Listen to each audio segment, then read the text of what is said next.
नमस्ते, मेरा नाम गरिमा है। आज का हमारा टॉपिक, जैसे कि मैंने ऊपर मेंशन किया है कि आज हमारा टॉपिक है महिला इक्वालिटी डे पर।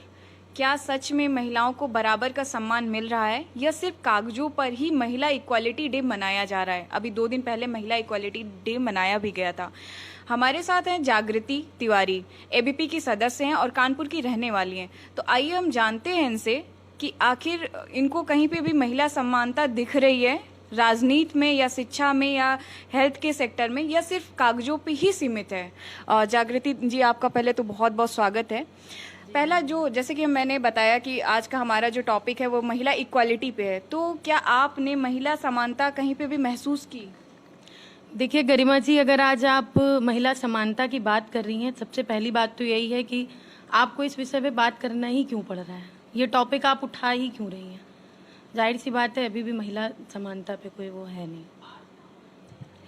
राजनीति, जैसे कि आप एबीपी में जुड़ी हुई हैं, राजनीति की एक छात्रा भी कह सकते हैं या कार्यकर्ता भी कह सकते हैं। आपकी अभी शुरुआत है राजनीति में और आप सोशल वर्क भी काफी करती रहती हैं।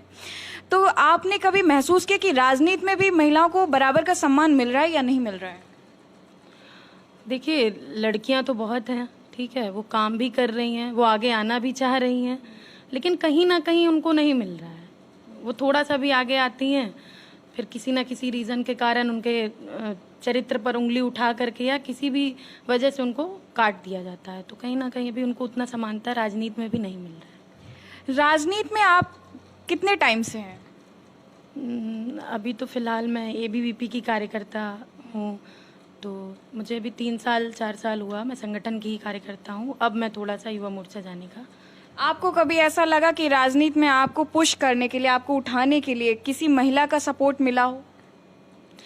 देखिए गरिमा जी, सबसे बड़ी बात तो यही है कि महिलाएं ही महिलाओं को नहीं बढ़ने देती हैं। जरा सा उन्हें लगता है आप उनसे थोड़ा सा ठीक हो, तेज हो, तो उस पर भी बहुत सारे क्वेश्चंस करती हैं, ये करती हैं, वो करती हैं। तो महिलाओं का तो सपोर्ट मुझे कभी नहीं मिला। मुझे नहीं लगता किसी भी लड़की को मिला होगा।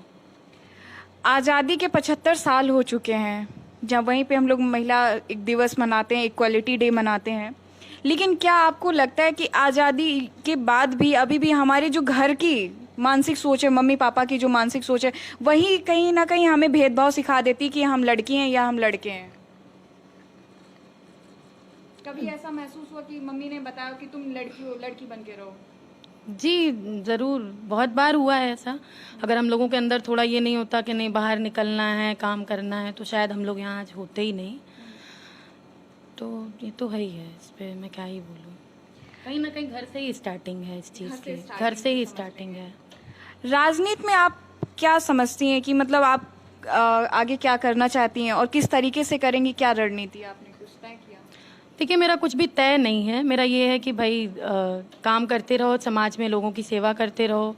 जो लोग भी हैं, लड़कियां हैं, औरतें हैं, कहीं ना कहीं परेशान रहती हैं, उनके विषय पे बात करो, उनको आगे लाओ। और महिला समानता, जैसा कि आपका पहला ही क्वेश्चन था, तो कहीं ना कहीं महिला समानता जो बोला जा रहा है, उस पर भी हम लोग महिलाओं को सम्मान दिला पाएँ, उनकी समानता पूर्ण रूप से रहे, इस पे। आरक्षण का बिल पास नहीं हो पाया संसद में, इस पर क्या कहना चाहोगे? देखिए, ऐसा है कि इस पे क्या ही मैं बोलूँ, आपके सारे क्वेश्चन उसी टाइप के हैं। तो मुझे लगता है जहाँ तक राजनीति में अभी तो महिलाएं ही नहीं है ना, महिलाएं ही नहीं चाह रही है ना। चक्कर तो यही है। वो चाहेंगी तो क्यों नहीं बिल पास होगा? वही नहीं चाह रही हैं, वही लड़कियों को काटती हैं, तो भाई कहाँ से लड़कियां आगे जाएंगी? अभी हमारे यहाँ कितने लोग होते हैं जो संसद में, महिलाएं ही हैं, वो संसद में बैठी हैं, एक से एक महिलाएं हैं, कैबिनेट मंत्री हैं, ये हैं, वो हैं। वो क्यों नहीं लड़कियों को आगे लेके आती? वो नहीं लाती हैं। मैं भी कई जगह जाती हूँ, वो नहीं लाती हैं। तो जब तक हम ही लोग अपनी मानसिकता चेंज नहीं करेंगे, तब तक तो ये बिल आना भी मुश्किल है और लड़कियों का आगे आना भी मुश्किल है। लड़कियों पे अक्सर कपड़ों को लेके टिप्पणी होती रहती है, खासकर महिलाएं ये टिप्पणी करती रहती हैं। मैंने सुना है कि अगर उसके साथ रेप हुआ होगा तो उसका चाल चलन नहीं अच्छा होगा, या उसने कपड़े ऐसे पहने होंगे, या उसका इस वजह से रेप हुआ है। पुरुष तो कहते हैं, लेकिन ये सबसे शर्म की बात होती है कि जब महिलाएं ऐसा कहती हैं। तो इस पर आपकी क्या राय है? देखिए, कपड़ों से आप किसी भी लड़की का कैरेक्टर जज नहीं कर सकते, ठीक है। वो उसकी इच्छा है, वो उसकी मर्जी है, उसे जो पहनना होगा वो पहनेगी।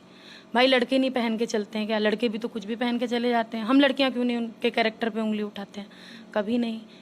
होता क्या है कि औरतें होती हैं कुछ, वही कमेंट कर देती हैं कि अरे भाई लड़की है देखो कैसे।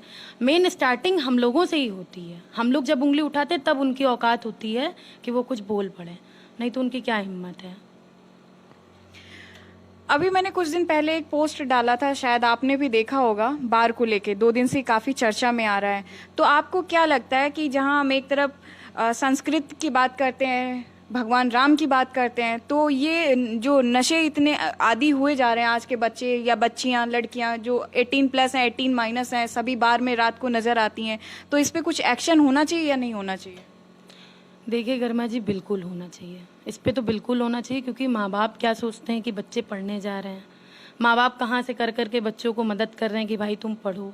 उसी के नाम पे बच्चे पढ़ने के नाम पे पता नहीं क्या क्या कर रहे हैं, बाहर जा रहे हैं, ये कर रहे हैं, नशे के आदी हो चुके हैं। तो इस पे बिल्कुल गवर्नमेंट को भी पूरा पूरा ध्यान देना चाहिए। आपने कई बार देखा होगा, आप कानपुर से हैं, कानपुर में भी बहुत सारे बार खुले हैं, लखनऊ भी आप कभी आती जाती रही होंगी तो आपने वहां पे भी देखा होगा। तो आपने कभी इस पे कोई एक्शन लेने की कोशिश की, आपने सोचा कि इस पे भी कुछ एक एक्शन लेना चाहिए सरकार को? देखिए गरिमा जी, बिल्कुल एक्शन लेना चाहिए। कहीं ना कहीं ये चीज़ें बहुत गलत हैं। गवर्नमेंट को इसमें पूरा पूरा ध्यान देना चाहिए कि भाई अब ये बार लॉन्च ये सब क्या है। कहीं ना कहीं शिक्षा पे ध्यान देना चाहिए। गरीब घर के बच्चे हैं, उनको पढ़ाई नहीं मिल रही है। लॉन्च की जगह अगर हम गवर्नमेंट स्कूल ही कहीं ना कहीं डाल दे, जहाँ पर भी बच्चे हैं गरीब घर के, बस्तियों में हैं, इधर हैं उधर हैं, तो ये सब चीज़ें छोड़ करके गवर्नमेंट को शिक्षा पे विशेष ध्यान देना चाहिए। एक सबसे बड़ा सवाल ये होता है कि जब गर्लफ्रेंड हो या बॉयफ्रेंड हो या हस्बैंड वाइफ हो, तो पुरुष बहुत ही आसानी से या अननोन लड़की हो जब देखते हैं तो उसके करेक्ट चरित्र का प्रमाण अक्सर लड़कियों को देना पड़ता है। ये बहुत मतलब आज के हमारे समाज की सबसे कड़वी सच्चाई है। कई बार लड़कियां ही चरित्र का प्रमाण पत्र मांगती हैं और पुरुष भी मांगते हैं अगर हम किसी के साथ दिख जाते हैं। तो आपने कभी ये महसूस किया कि आप लड़की हैं या आपसे जो राजनीतिक लड़के आ चुके हैं इस लाइन में, उनके साथ बैठने में या उठने में कई बार हिचकिचाहट होती है कहीं हमारा नाम ना जुड़ जाए उनके साथ? जी ज़रूर, ऐसा कई बार होता है। मैं तो हर जगह बैठती हूँ, जाती हूँ, कार्यक्रमों में भी जाती हूँ, वहाँ पे भी जाती हूँ, तो कई प्रकार के लोग होते हैं। कई प्रकार के क्या, यही मानसिकता के ही लोग होते हैं। तो तुम्हें नहीं लगता है कि जो आज के समय में लड़के अगर एक तरफ राजनीति की बात कर रहे हैं, इक्वालिटी की बात कर रहे हैं, तो महिलाओं को इक्वालिटी का सम्मान क्यों नहीं दे पा रहे हैं? क्यों नहीं वो समाज में महिलाओं को बराबर बिठा रहे हैं? मुझे तो लगता है ये महिला इक्वालिटी डे मनाना ही क्यों है, सबसे बड़ी बात है। ये हम डे लेके आते ही क्यों हैं, वुमेंस डे लेके आते ही क्यों हैं? एक दिन का होता है क्या ये? समानता की बात कर रहे हैं, महिला सम्मान की बात कर रहे हैं, तो कहीं ना कहीं उन्हें हमें रोज़ देना चाहिए ना। अभी नवरात्र आते हैं, उसमें लड़कियों का खूब देवी जी हैं, ये हैं वो हैं। नवरात्र गई नहीं कि लो पता चले लड़कियों के साथ रेप हो रहे हैं, ये हो रहे हैं, उनके साथ पता नहीं क्या क्या हो रहा है। तो कहीं ना कहीं ये भी बहुत गलत बात है, और मुझे नहीं लगता इक्वालिटी डे और वुमेंस डे मनाने की कोई ज़रूरत होनी चाहिए। लड़कों का अक्सर बहुत ही आसानी से महिलाओं को वैश्या बोल देना शब्द, इस पर आप क्या कहना चाहोगे? लड़के, देखिए लड़के कैसे जान जाते हैं कि लड़की वैश्या है, ये है वो है?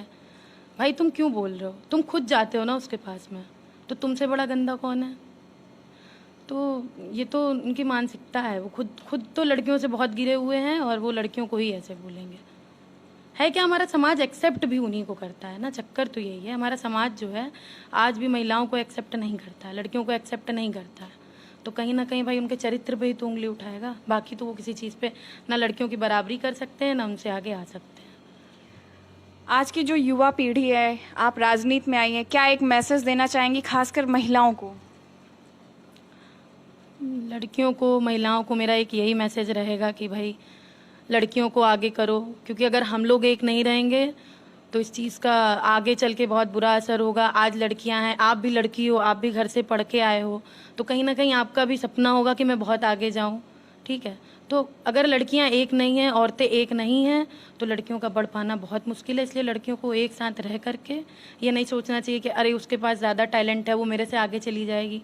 लड़कियां ये भावना जब मन में लाती हैं ना, तो कहीं ना कहीं बहुत सारी लड़कियां पीछे होती हैं। तो महिलाओं को इस चीज़ पे विशेष ध्यान देना चाहिए। महिला हो आप, इस चीज़ को ध्यान में रखना चाहिए। और कहीं ना कहीं आपको भी एक माँ ने ही पैदा किया है, वो भी महिला है, तो इसलिए उनको अपने साथ एकदम जोड़ करके आगे से आगे समर्थन करना चाहिए। आपने अपना काफ़ी कीमती समय दिया जागृति, इसके लिए बहुत बहुत शुक्रिया।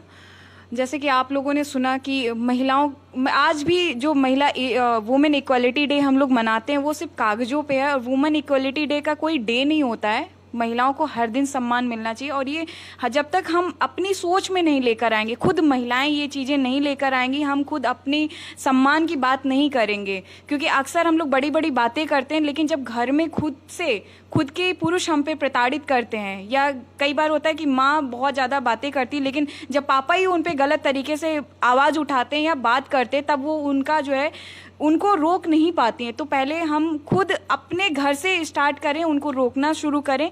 साथ में जो महिलाएं हैं वो पहले अपनी यूनिटी को समझें। खुद ही महिला एक दूसरे पे जो उंगली उठाती है, चरित्र प्रमाण पत्र मांगती हैं, वो पहले बंद करें, तभी जाके पुरुष बंद कर पाएंगे। आज के लिए बस इतना ही।